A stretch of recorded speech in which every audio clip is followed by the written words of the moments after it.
Imagine, premier jour aux Philippines, ton téléphone t'alerte. Votre téléphone est sur écoute. Devant chaque banque, devant chaque 7-Eleven, devant chaque petit commerce, un vigile avec un fusil à pompe. Dans le ferry ou dans les transports pour rejoindre ton paradis, tu croises des militaires armés avec des MP5. Dans les rues, quand tu te balades, des hommes cagoulés avec une arme qui dépasse parfois de leur short en jean. Ça, c'est pas un film.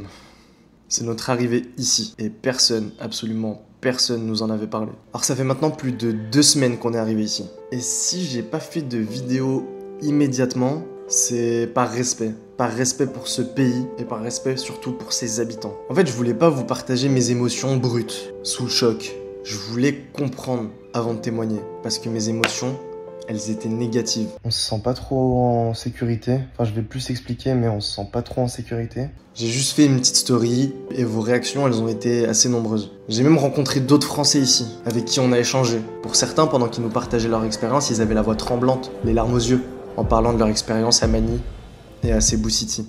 Ces personnes avec qui on a discuté ressentaient ce même sentiment, ce sentiment d'insécurité, ce décalage violent entre ce qu'ils avaient vu sur Instagram et ce qu'ils ont ressenti en arrivant. Mais comme je disais, plutôt que de vous partager ce premier ressenti à chaud, ces émotions négatives, j'ai voulu essayer de comprendre pourquoi cette tension, pourquoi j'ai l'impression d'être dans Call of Duty tout à coup, et pourquoi j'ai l'impression de me balader dans les rues de GTA. Je pense que quand on arrive dans un pays, il y a 2 options qui s'offrent à nous. Soit on décide de profiter, de se vider la tête et d'observer en surface, soit on tente d'essayer de comprendre un peu plus profondément les gens qui nous accueillent. Et après ce qu'on a ressenti, pour comprendre les Philippines aujourd'hui, il faut se plonger dans son histoire. C'est une question de respect. L'histoire des Philippines est celle d'un peuple qui a rarement pu décider de son propre destin. Plus de 300 ans de colonisation espagnole ont façonné la culture, la religion, même les noms des familles. Puis, comme un simple transfert de propriété, l'Amérique prend le contrôle en 1898, après la guerre hispano-américaine. Ce colonialisme américain impose l'anglais, transforme l'éducation, restructure l'économie, une dépendance qui perdure aujourd'hui. Et là, on arrive à un moment assez sombre, la Seconde Guerre mondiale, qui apporte l'occupation japonaise, brutale, dévastatrice.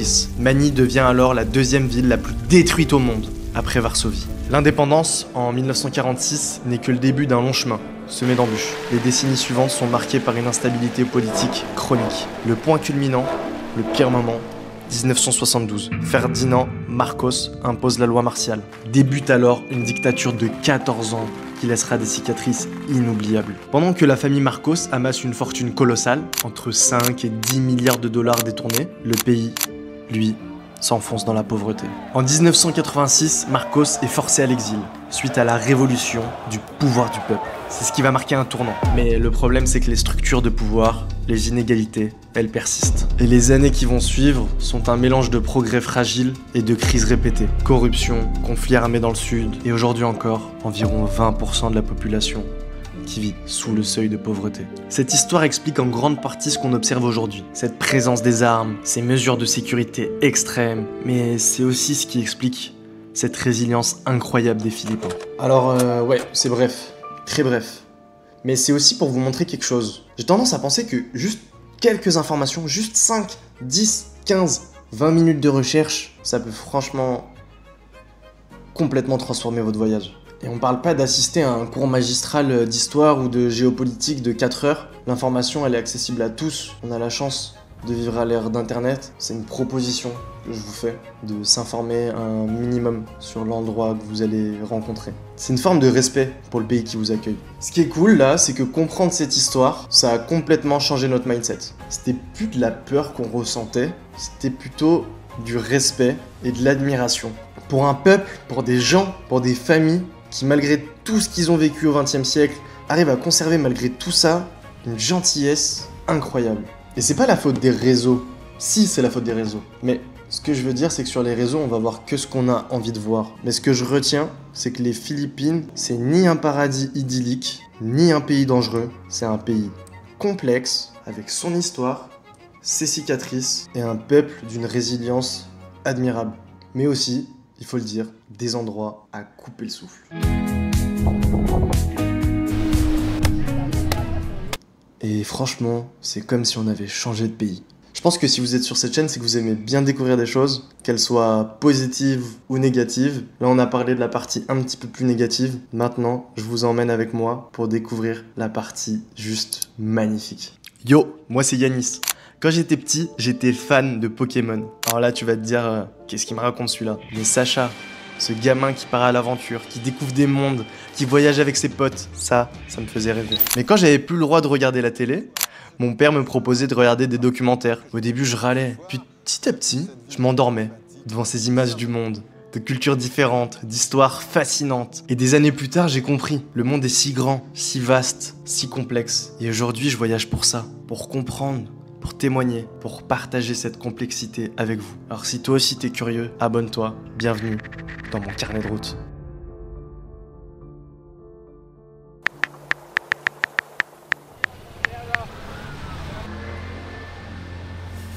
Yo! On a décollé le 8 mars de Bangkok, donc ça fait 4 jours qu'on est aux Philippines. Et enfin, on se sent bien après tout ce que vous venez de voir là. On est exactement sur l'île de Siargao, tout à l'est des Philippines, une des dernières îles, et après c'est le Pacifique. Ouais. Voilà. Alors il y a quelqu'un qui nous a dit qu'on regardait tout le temps le retour de la cam et pas la cam, donc on va faire l'effort maintenant. On va regarder la cam. Caméra, comme ça, exactement comme ça. Tu vois bien là? C'est clair? C'est moi que tu parles. Yeah. Ah bah tu vois, j'ai oublié de regarder.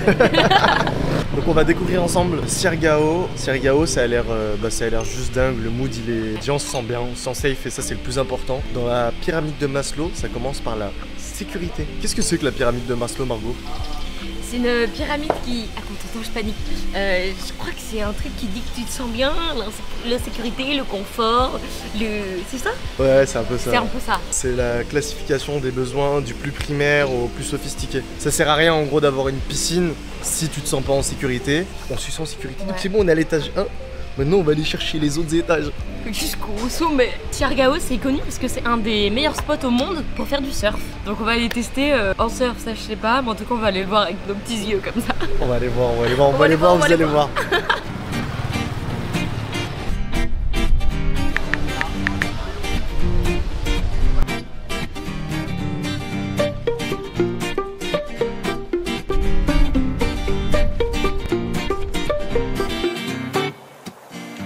Hello and welcome to the show.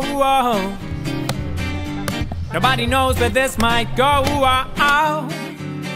Open your mind to the sound and let the rhythm of the band take hold. Ça va très bien, c'est ma première coconut de tout ce trip. Bah pas mal hein. Je me pose une question. Quand on veut manger l'intérieur, faut que quelqu'un nous la coupe, non? Like it's your last chance before the DJ begins to play trance. Just dance, let the rhythm take hold of your mind, body and soul and lose control and dance. Like you're the only one here, throwing those shapes that you got no fear and dance, dance, dance, dance, dance, dance, dance, dance, dance, dance. Oi!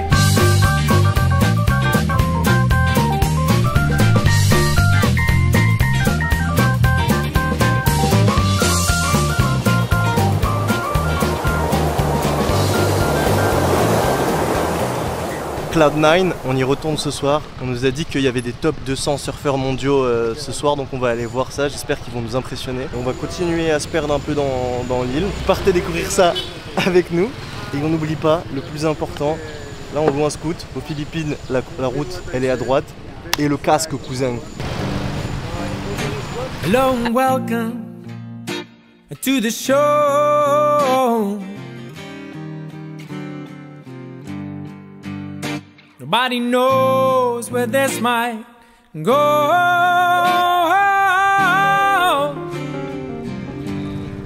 Open your mind. Meilleur spot du monde, je recommande. Là c'est trop ouf. Vraiment. Trop ouf. Et là on va aller profiter du sunset et de tous les champions du monde. Oui. C'est pas des champions du monde mais des pros de surf trop forts. Et voilà. Come on. Coming up only to hold you under.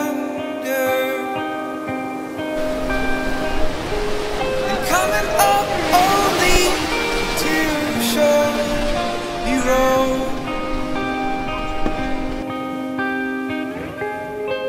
And to know you is hard.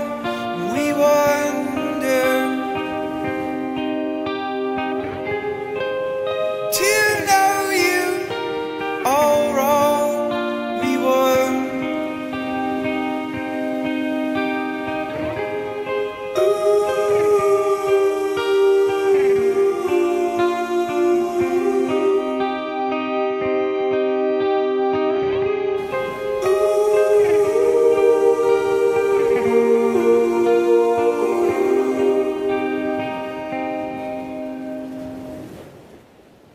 Un sport peut-il transformer un territoire? À Siargao, aux Philippines, la réponse est évidente. Il y a 50 ans, ce n'était qu'une île isolée des Philippines, peuplée de pêcheurs, d'agriculteurs, un lieu préservé, loin des regards du monde. Et tout commence à changer en 1980, quand le surfeur américain Mike Boyum découvre par hasard la vague de Cloud9, une vague parfaite sur un récif peu profond. Waouh! Et cette vague, elle figure aujourd'hui dans tous les classements mondiaux des spots incontournables de surf. Et le bouche à oreille, il va fonctionner petit à petit, jusqu'en 1992, quand le premier tournoi international y est organisé. Les surfeurs du monde entier affluent alors vers Siargao. Ce simple sport de glisse a progressivement transformé l'économie entière de Siargao. Les pêcheurs deviennent guides et moniteurs, les rizières côtières laissent place aux homestays et aux resorts. Entre 2015 et 2019, l'île connaît une explosion touristique sans précédent, avec une augmentation de plus de 300% des visiteurs. Malheureusement, le typhon Ray en 2021 remet tout en question, détruisant presque toute l'infrastructure touristique. Mais la reconstruction révèle une nouvelle réalité. Aujourd'hui, plus de 60% de l'économie locale dépend du surf et du tourisme qu'il engendre. Un simple sport a complètement réinventé l'identité, l'économie et le quotidien d'une île entière.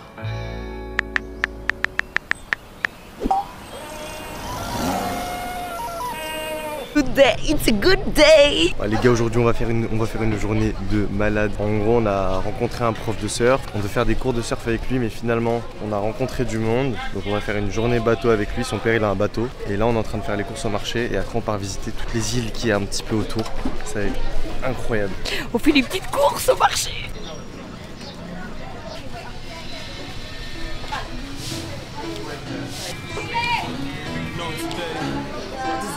Il a dit on va le faire au barbecue ça.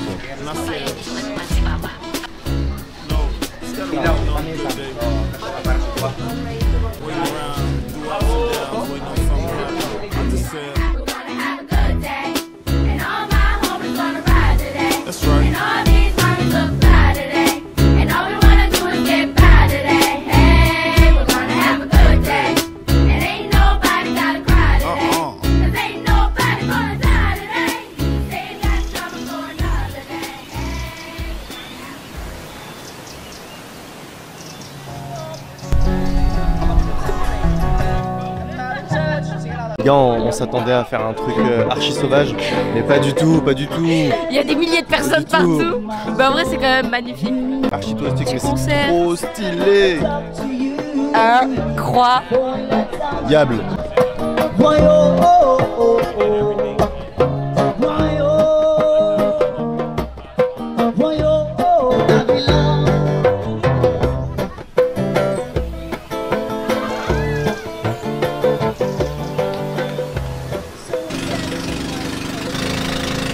Bah les gars, c'est incroyable hein, les Philippines.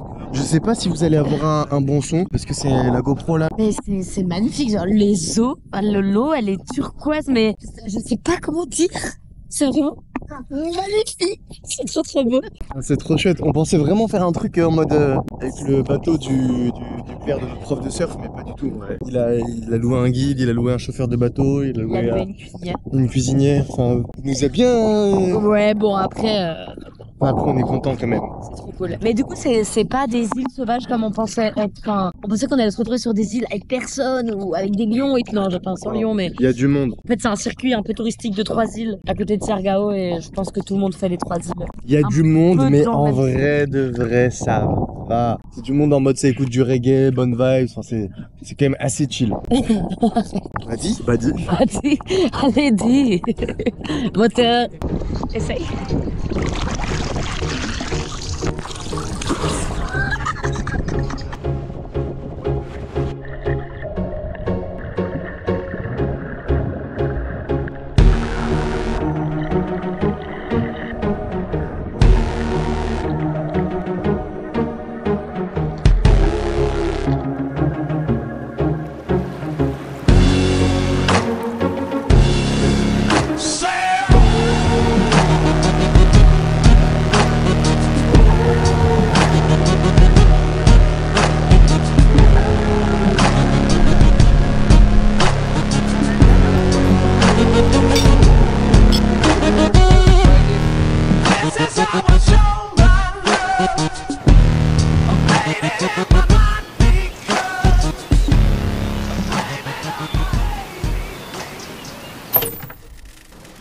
Yo. Et voilà messieurs, C'est bancal. on arrive au terme de cette vidéo, j'espère que ça vous a plu. Les Philippines, c'est un pays qu'on est trop content de découvrir, c'est magnifique. J'avoue qu'au début on était un petit peu, on n'était pas trop bien. Ouais. Donc Et voilà. au final, Sargao, c'était juste incroyable. Ouais, c'était dingue. Sargao, c'était magnifique. C'était magnifique. C'est dingue. 2-3 choses à vous dire pour finir la vidéo. Mais d'abord, Margot, est-ce que tu veux dire des choses? Écoutez, moi je me lance dans un nouveau format du coup qui va sortir sur YouTube, sur la chaîne de Yonsi. Sauf que du coup moi je vais filmer une journée entière du réveil au coucher tous les mercredis et elle sera postée mercredi d'après. Donc là, ce mercredi-là, premier daily vlog de notre tour du monde en tout cas. Et moi, ça va plus être le côté derrière la caméra, donc ça va être les transports, les galères. En fait, c'est des journées filmées aléatoirement, donc je saurai jamais ce qui va se passer. Mais en tout cas, vous en Donnez pensez... de la force, les gars. Donnez de la force. Donnez de l'énergie. Margot, elle se lance dans un truc hyper difficile. Margot avait jamais fait de montage vidéo avant qu'elle se mette à faire quelques réels depuis qu'on a commencé le voyage. Et là, elle se lance carrément sur un format vlog sur YouTube. Ça mérite le respect. Ça mérite beaucoup de respect. Donc c'est mercredi à quelle heure 3, 2, 1. 10h. À 10h. Wow. Ok les gars, je viens de décider l'heure. Je savais pas. 10h, pas mal 10 ou pas? heures. Aussi, mettez des commentaires si... Normalement, si vous êtes encore là, c'est que le contenu global de la chaîne et que cette vidéo vous a plu. Donc mettez-nous des petits commentaires. Et le plus important pour soutenir les créateurs, c'est de mettre des commentaires. C'est ce qui va vraiment pouvoir derrière mettre en avant les vidéos. C'est ce qui donne des bons indices à YouTube. Et voilà, c'est terminé pour moi. Merci d'avoir regardé ce contenu jusqu'au bout. C'était la découverte, notre découverte des Philippines. Et moi du coup je vous dis... Enfin Margot elle vous dit rendez-vous mercredi à 10h. Et moi je vous dis rendez-vous dimanche prochain à 14h. Yo. Et si t'as envie de suivre plus de nos aventures, j'ai fait une playlist qui regroupe toutes les vidéos de ce tour du monde. Et sur ma chaîne, tu peux trouver d'autres playlists qui regroupent les anciens voyages. Tu veux nous suivre un petit peu tous les jours et nous poser des questions? Tu peux aussi venir nous suivre sur Instagram. Oublie pas de t'abonner pour être au courant pour les prochaines vidéos. Et encore merci d'être là.